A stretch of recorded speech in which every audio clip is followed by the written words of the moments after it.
با توجه شما گفتاری ادبی از سلسله خوانش بدیعی.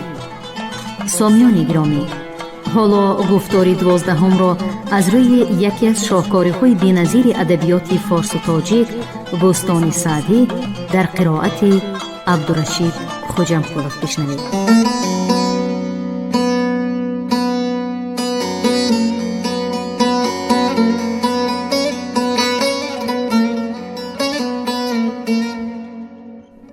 در اقصای عالم بگشتم بسی، بسر بردم ایام با هر کسی. تمتع به هر گوشه یافتم، ز هر خرمنی خوشه یافتم.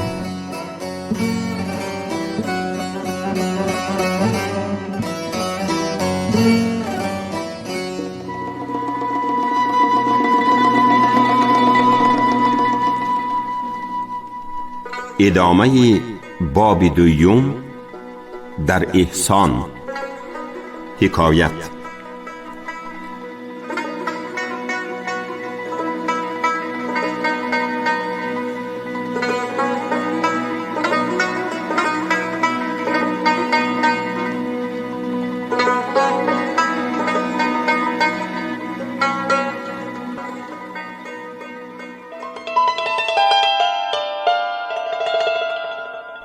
شنیدم که طی در زمان رسول نکردند منشور ایمان قبول.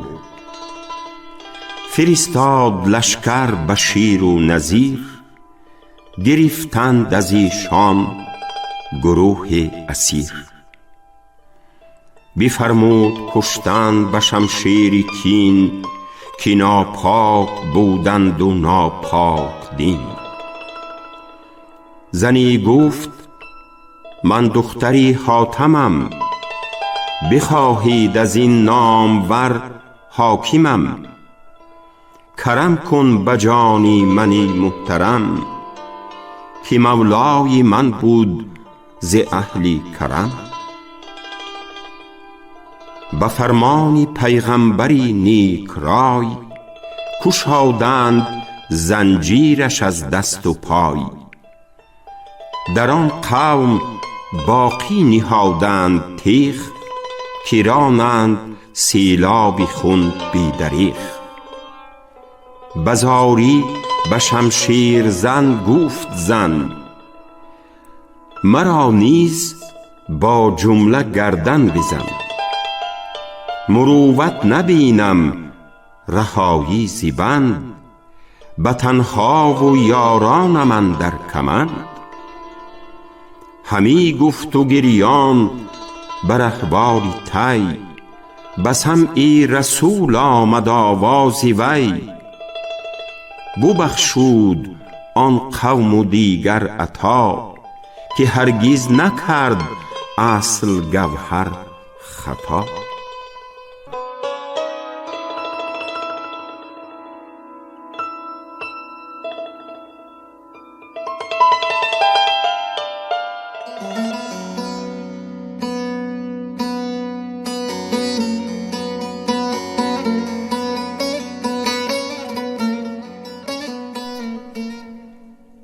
حکایت.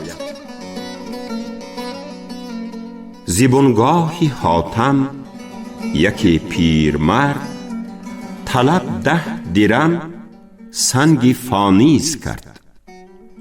ز راوی چنان یاد دارم خبر، که پیشش فرستاد تنگ شکر.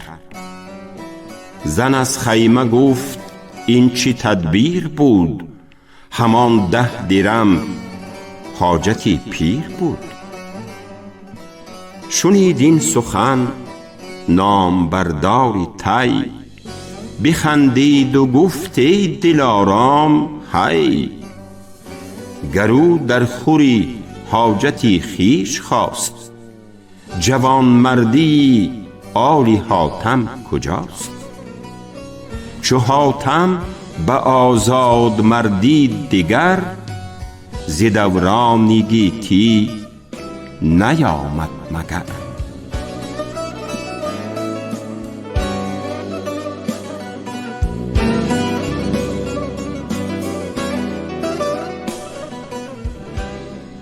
ابوبکر سعد آن که دستی نوال، نهد همتش بر دهانی سوال. رعیت پناها دلت شاد باد، به سعیت مسلمانی آباد باد. سرافرازد این خاک فرخنده بوم، ز عدلت به اقلیم یونان و روم.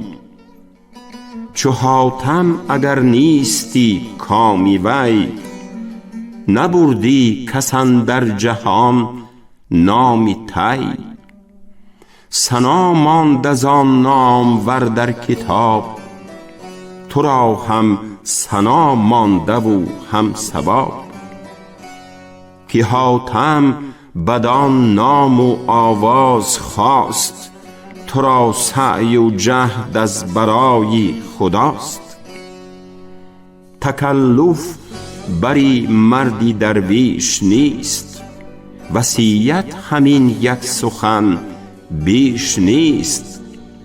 که چندان که جهدت بود خیر کن، ز تو خیر ماند ز سعدی سخن.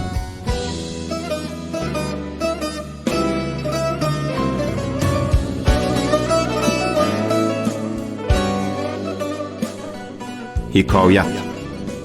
یکی را خری در گل افتاده بود، ز سوداش خون در دل افتاده بود.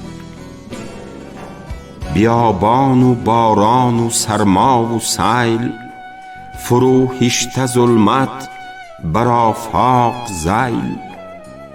همه شب در این غصه تا بامداد، سقط گفت و نفرین و دشنام داد. نه دشمن برست از زبانش نه دوست، نه سلطان که این بوم و بر زانی اوست. قضا را خداوند آن پهن دشت، در آن حال منکر بر او برگذشت. شنید این سخنهای دور از صواب، نه صبری شنیدن نه رویی جواب. ملک شرمگین در حشم بنگریست، که سودای این بر من از بهر چیست. یکی گفت شاها به تیغش بزن، که نگذاشت کس را نه مرد و نه زن. نگه کرد سلطان عالی محل، خودش در بلا دید و خر در وحل.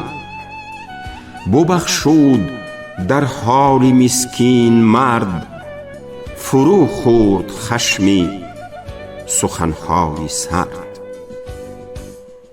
زرش داد و اسب و قبا پوستین، چه نیکو بود مهر در وقت کین. یکی گفتش ای پیری بی عقل و هوش، عجب رستی از قتل؟ گفتا خموش. اگر من بنالیدم از درد خویش، و این عام فرمود در خورد خویش. بدی را بدی سهل باشد جزا، اگر مردی احسن الی ما اسا.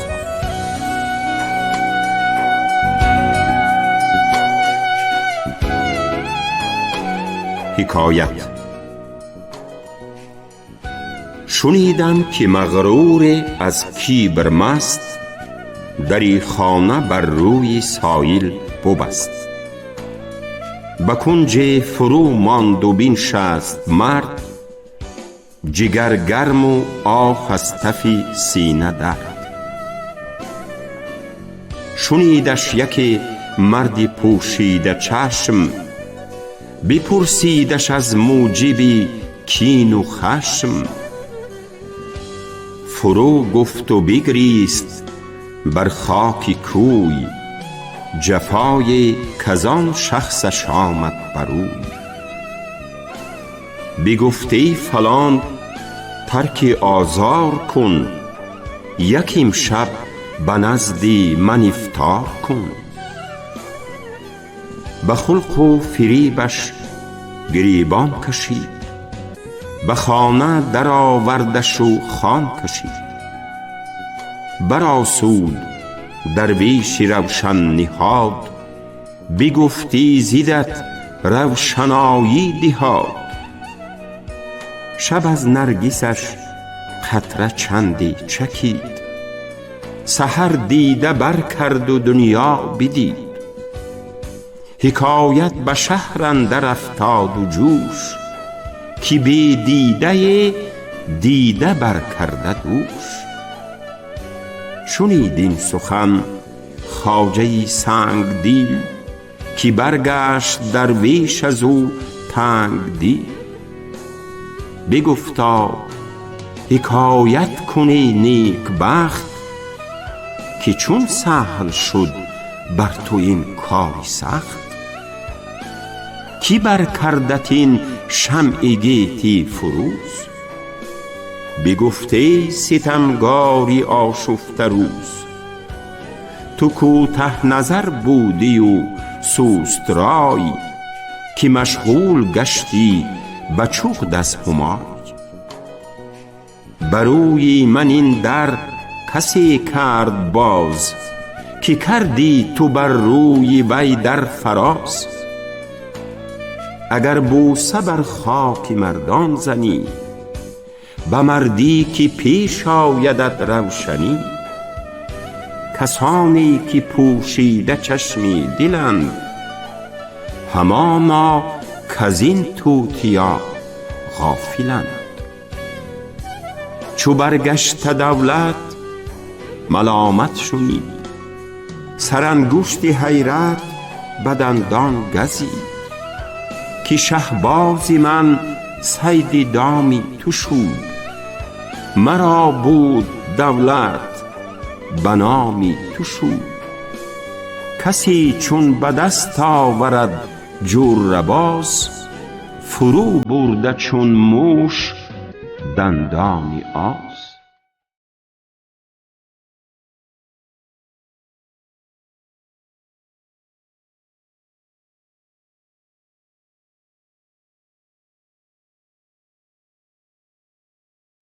گرت عقل و رای است و تدبیر و هوش، به عزت کنی پند سعدی به گوش.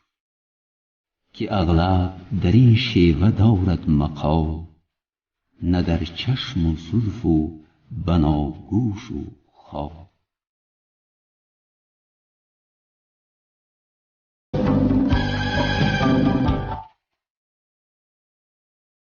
الا گر طلبگاری اهلی دلی، ز خدمت مکن یک زمان غافلی. خورش ده به گنجشک و کبک و همام، که یک روزت افتد همای بدام. چو هر گوشه تیری نیاز افکنی، امید است ناگه که صید زنی. دوری هم برآید ز چندین صدف، ز صد چوبه آید یکی بر هدف.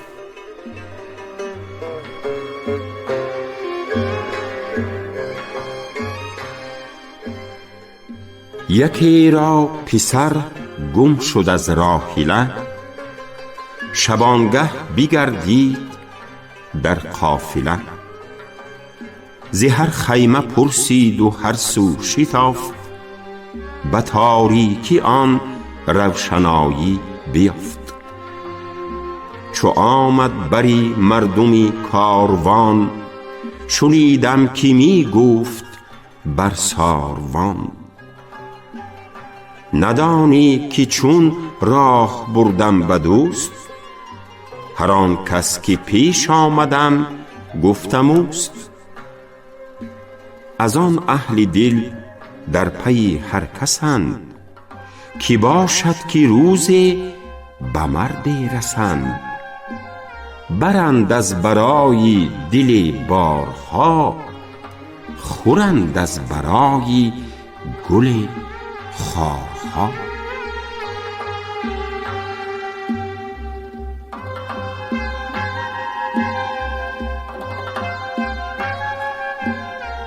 ز تاجی ملک زاده در مناخ، شب لعل افتاد در سنگلاخ. پدر گفتشان در شبی تیره رنگ، چی دانی که گوهر کدام است و سنگ؟ همه سنگ ها پاس داری پسر، که لعل از میانش نباشد بدر. درو باش پاکانی شوری درنگ، همان جایی تاریکی لعلند و سنگ. چو پاکیزه نفسان و صاحب دلان، برآمیختندی ابا جاهلان.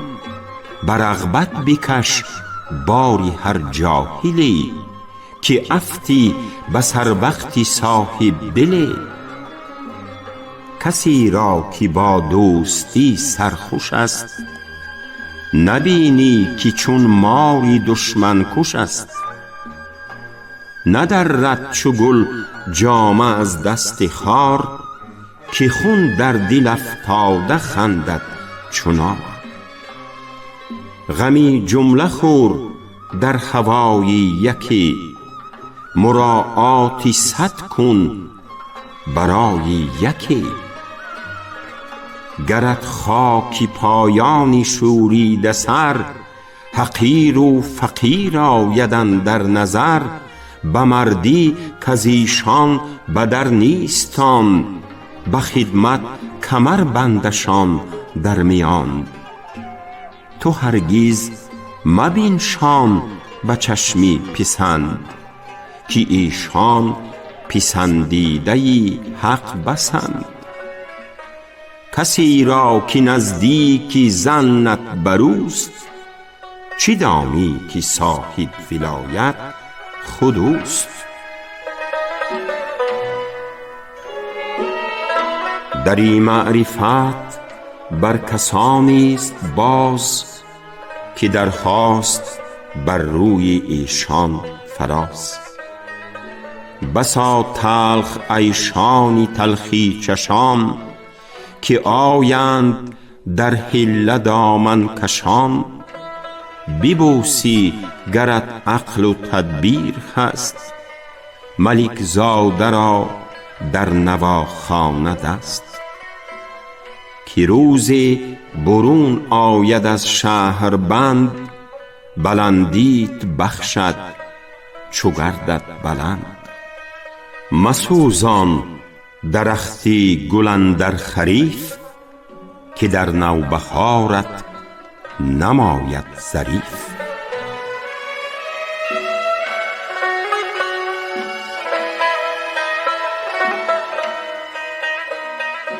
حکایت: یکی زهره خرج کردن نداشت، زرش بود و یارای خوردن نداشت.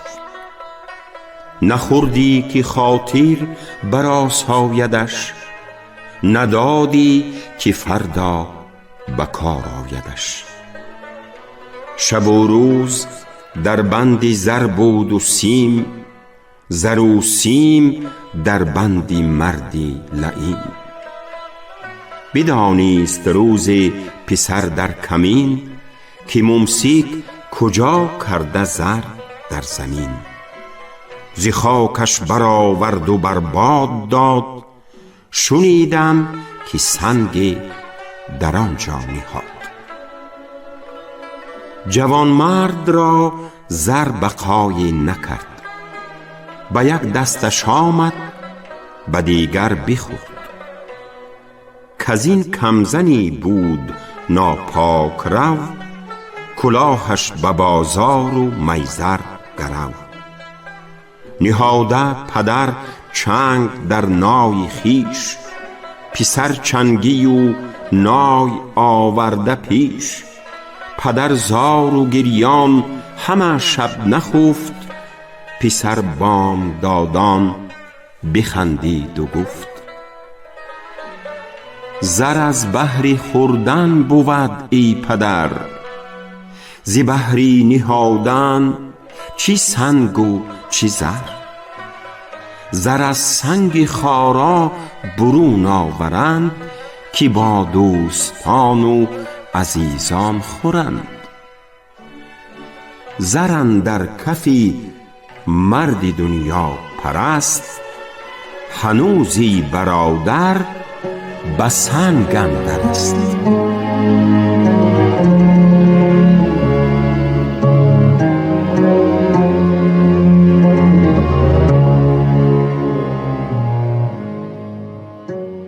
یکی پند می داد فرزند را، نگه دار پندی خردمند را.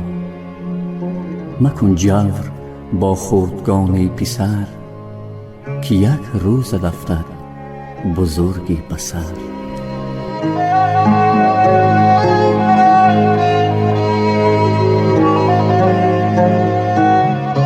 چو در زندگانی بدی با ایال، گرت مرگ خواهند از ایشان منال. چو خشم آری آنگه خورند از تو سیر، که از بامی 50 گز افتی بزیر. بخیلی توانگر به دینار و سیم، طلیسمی است بالای گنج مقیم. از آن سالها می بماند زرش، که گردد طلیسمی چنین بر سرش. به سنگ اجل ناگهش بشکنند، به آسودگی گنج قسمت کنند. پس از بردن و گیر کردن چو مور، بخور پیش از آن کت خورد کرم گور. سخنهای سعدی مثال است و پند، به کار آیدت گر شوی کاربند. دریغ است از این روی برتافتن، کز این روی دولت توان یافتن.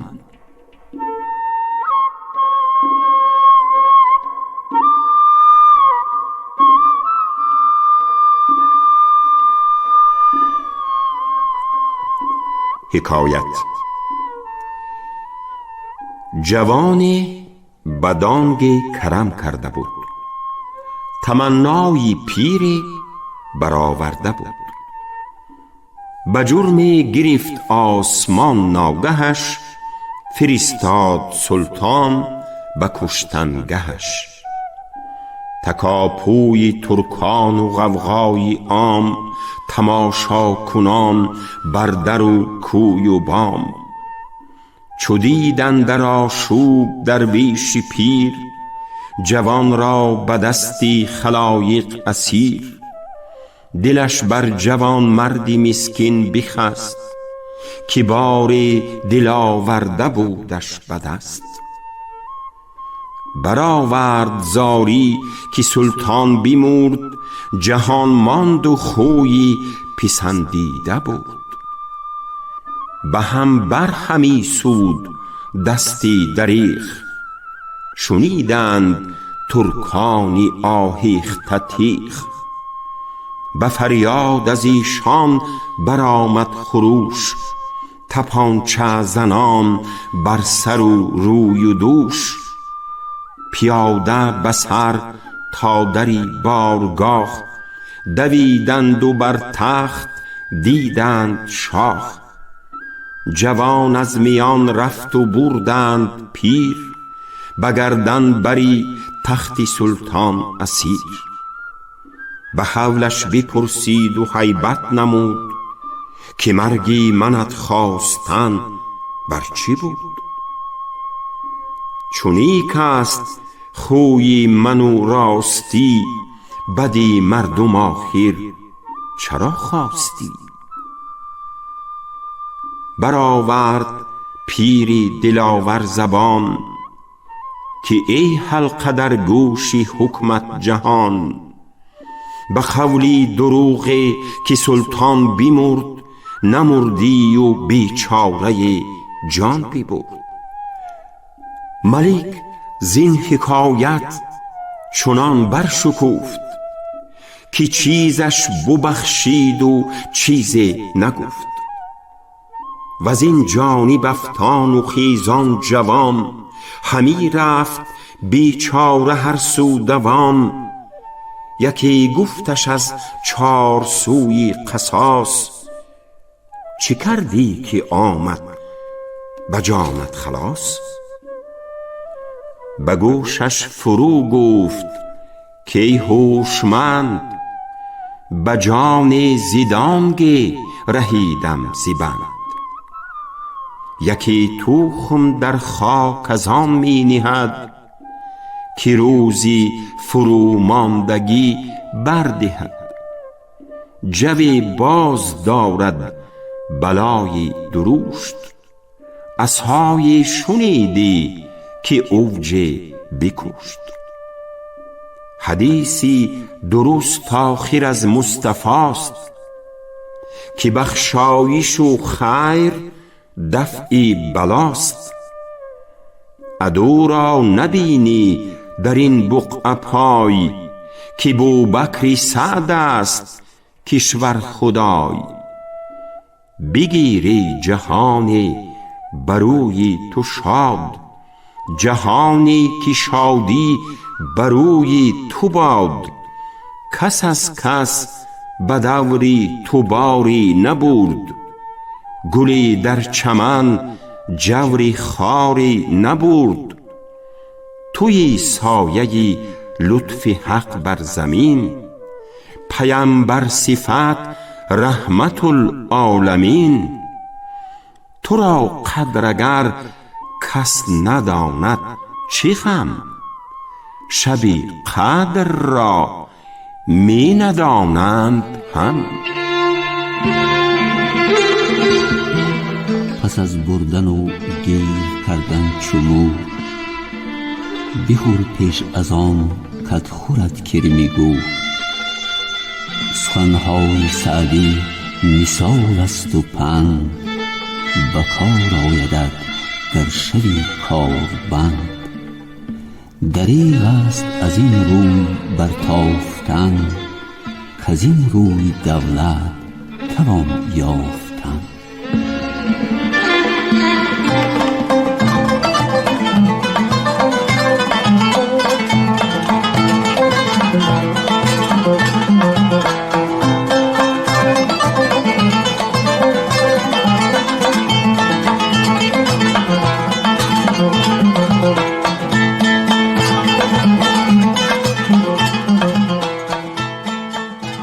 شنوندگان ارجمند، شما گفتار 12 را از روی بوستان سعدی در قرائت عبدالرشید خوجاقلوف شنیدید.